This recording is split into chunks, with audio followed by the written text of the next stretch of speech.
Hello everybody and welcome back to Screenstars and welcome to another PlayStation 4 review. And today I am here to review the brand new RTS game, real-time strategy game, They Are Billions. It's just been released this week on the PlayStation 4. In the UK it's in the store for $19.99, so it's not a full price game. It's got a decent price point on it. And what are you getting for this money? Well, what you're getting here is a very old school styled RTS game, very much in the same vein as games like Command and Conquer. The twist here is zombie games. You know, just at the minute, hordes of zombies in games are very, very popular. You've got the World War Z game, you've got, you know, Days Gone. Huge amount of zombies on screen at the same time. Well, the twist here is that they are billions. Well, the billions are the zombies here.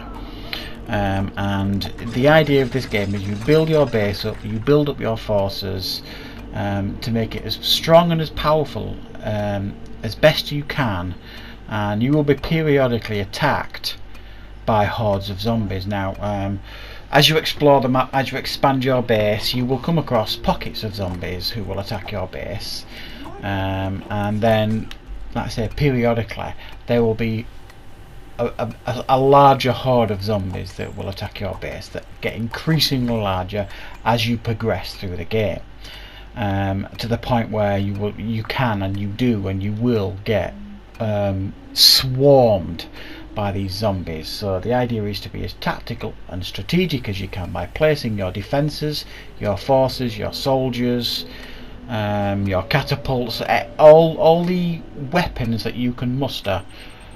You put there to defend your base. Now,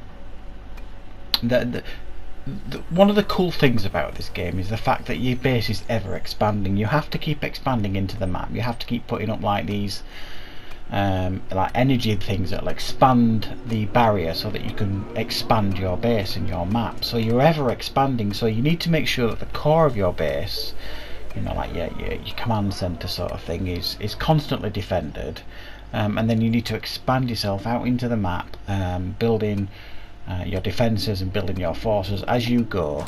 But what you also need to do with this game, it's like a base management game as well, because you have to make sure you have enough food to feed everybody, you have enough colonists to do the work, and if you you need iron, you need steel, iron, you need stone, you need wood, you need all these things to build and expand. And improve on the technologies. So you start off with very basic things like catapults, and everything's made out of wood for the most part.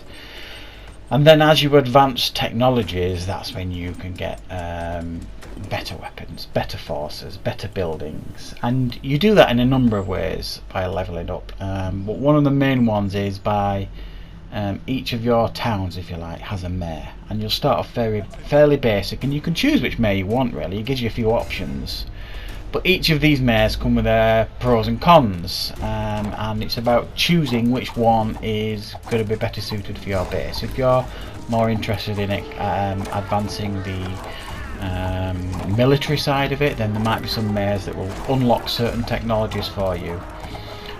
So you will choose that mayor over another mayor that might increase your resources or something like that. So you've got decisions to make as you go along, and it's pretty good. And you can get different mayors depending on you get one. I think it might be when you get 50 colonists, and then you get another one when you get to I think it's 200 colonists, and it keeps jumping up. So each time your base increases and you get more colonists, you could choose a different mayor, and that's how you expand your technologies and grow your base. Another good thing about the game, essentially, is you get to choose what kind of game you play. The maps are randomly generated, so you won't ever really play the same map twice, although they do kind of look the same, if I'm honest. It's just things are situated in different places. So I've played a few different maps on this now, and I've not really found any of them to be better than the other. They're just kind of, things are situated in different places, so you've just got to rethink things ever so slightly, rethink things. But you can actually determine how easy you want the game to be. Do you want it to be on a very, very easy level so that you are rarely attacked, and when you are, they're not that big a horde, or you can ramp it right up to like an insanely difficult level, so that every time you're attacked you're going to be pretty much overrun, so you're going to have to be on it very, very quickly. You can choose. There are different maps that you can unlock. You've got like grassland, and you've got other ones to choose from as you unlock them. And I don't want to spoil them. The gameplay that you're seeing is quite early into the game, because I don't want to spoil anything for you if you're interested in buying this game. So it gives you a lot of options when you're setting it up, so you can make it as easy or as hard as you want. My recommendation is that you start off on an easy level, because it doesn't really have any tutorial to speak of, this game. And when I first put it on and started playing it, it's been a couple of years since I've played any kind of real-time strategy game, and it took me a minute to figure out what I was doing and what the game wants you to do.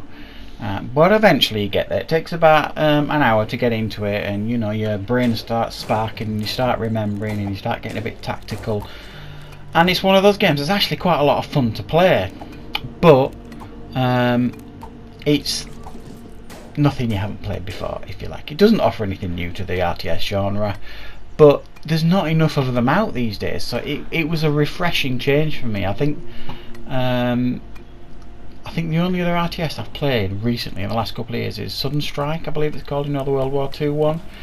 And I've played an awful lot of that. I got it in a sale on PlayStation and I didn't play it that much, but I've put a few hours into this now, which says a lot for a game like this.